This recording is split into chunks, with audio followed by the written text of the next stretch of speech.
We're going back to Semyatic. This is another long story, how we managed to go back to Semyatic, and by horses, we rode on, we walked, and we couldn't, hitchhiking. At the end, we got to Semyatic, a Russian truck brought us in. We came in front of our house, he let us out. We were just 7 nefashot, my parents, 4 children, and Zipporah. We came back. There was definitely in that house. There was just an empty lot. This is the place where we burned down before. You know, he let us off. A goyke passed by. You know, first thing what they do, couldn't believe. Okay, we came in, and then another few families also came back, but very few.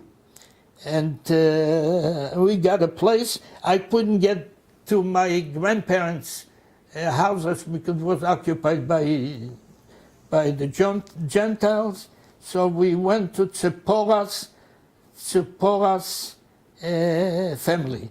They had 4 homes. There were 4 brothers. Zipporah had 4. Her father, Rabbi Binyamin, had 3 brothers. There were 4 brothers who all lived in one center. There were 4 homes. So we took one home, one house. It was a house, and we moved in. We lived over there, and my father started as a socher to already do some business. Even put up a factory of oil to manufacture oil. He did all kinds of things. It was a short time, but the biggest problem was, Kumuvan, that the few Jews, were too many Jews left for the Polish people, for the Polacks.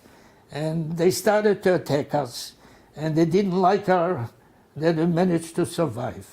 When you say... I wouldn't say all of them, but there was some of them, Aria, Krayova, Alma, they used to attack us every night, you know, Mama shoot at us, you know. And so if we realized there's no place, we have to get out of here. As a matter of fact, before, they even tried to put me into school. I was the only Jewish boy, and a friend of mine, an older one, Kita, above me, Shuyala Sholtak was today in Canada. He also survived. He was in a class above me. I think they put him in a 3rd grade. He was in the 4th grade.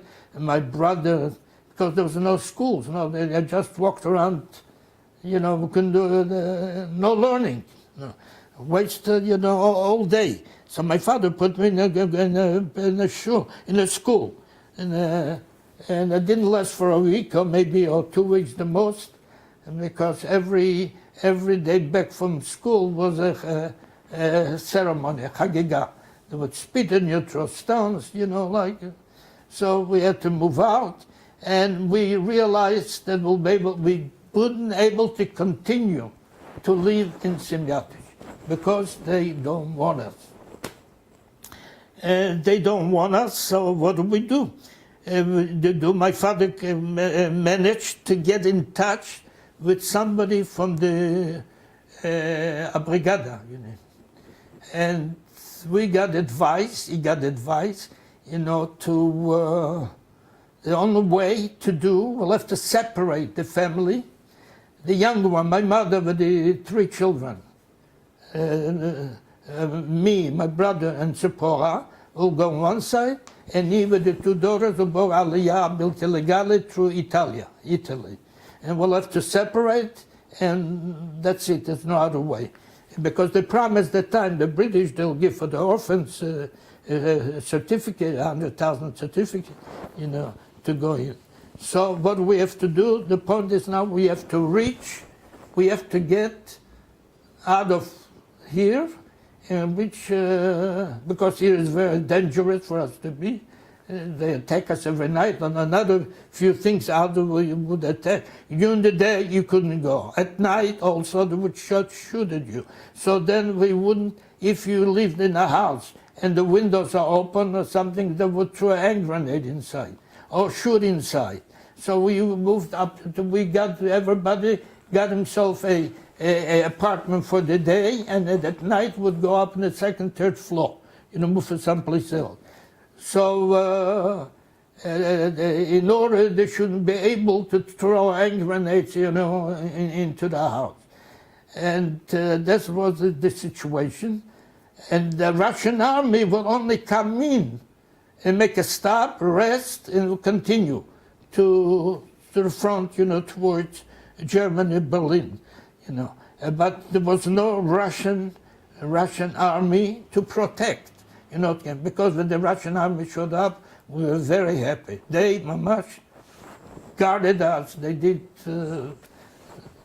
We would walk with any place I wanted. The Russian soldier would take me, the little boy, the youngster. Yeah. So, but that we realized that's it, that we must leave, and I'm talking just the last Shabbat in town. This is in Semyatich, and last Shabbat we realized that something is going to happen that night. My father knew already, and he showed with him. He took the two older, my two sisters. I think took them out of Semyatich to Lublin or Krakow, I don't know where, and he came back.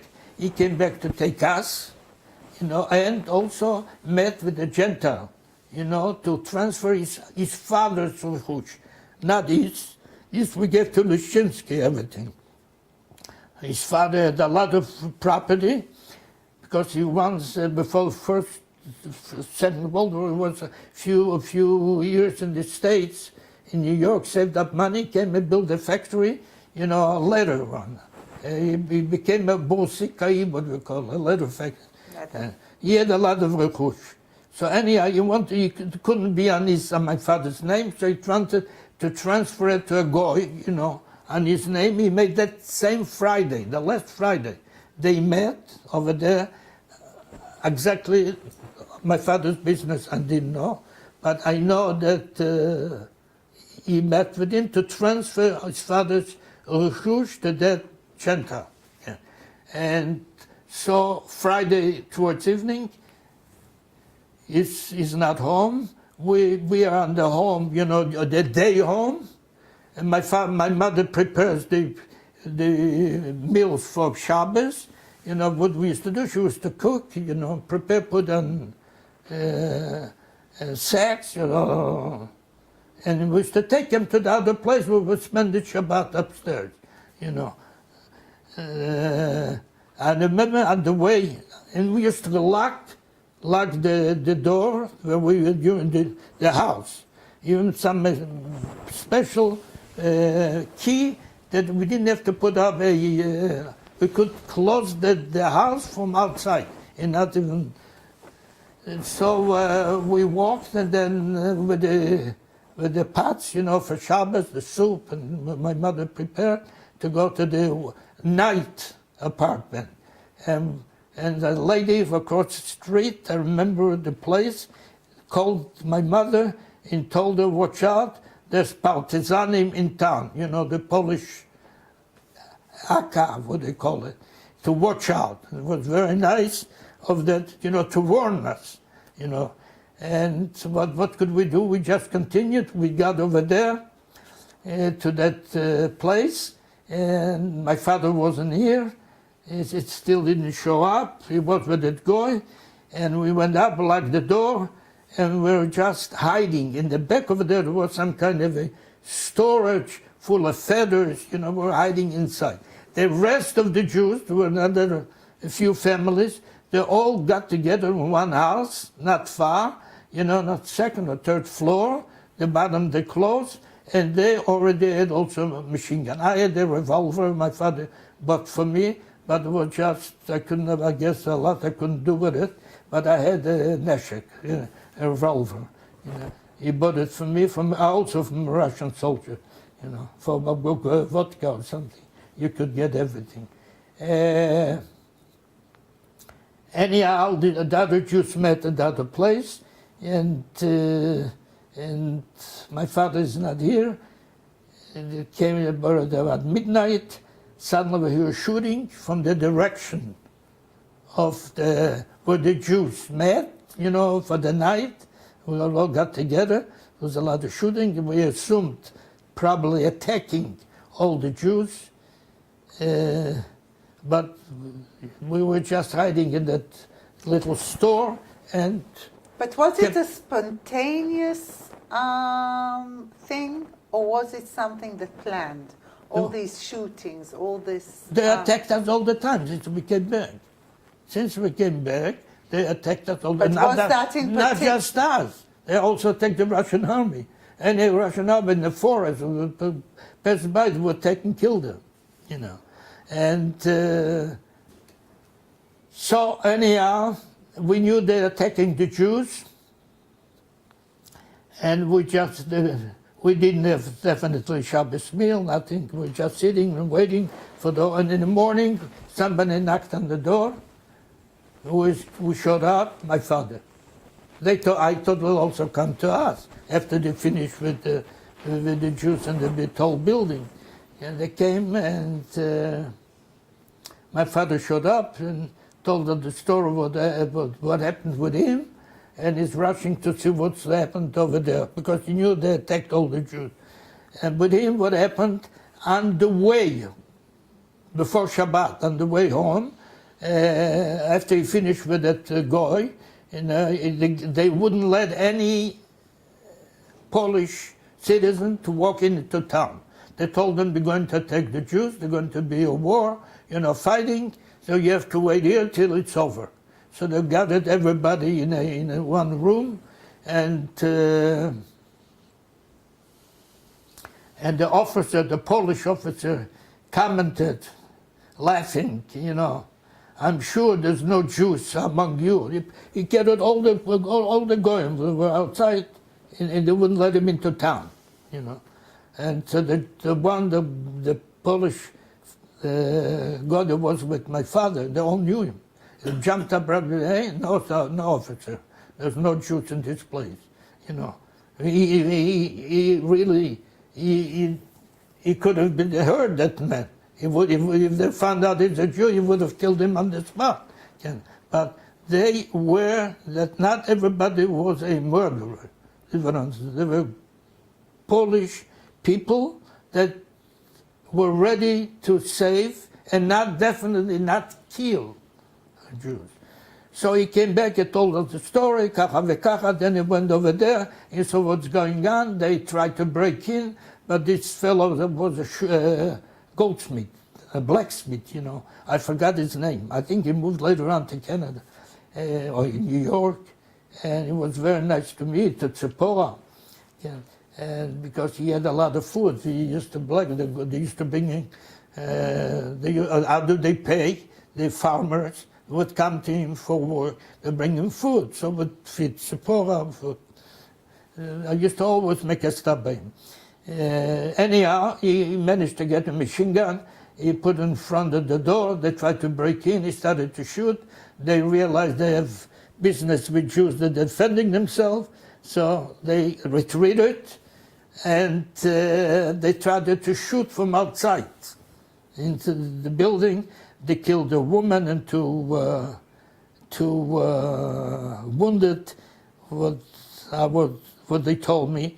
And then another thing, what happened to all the shooting, there's got into a lot of feathers, were flying in, and it got into the machine gun that stopped it.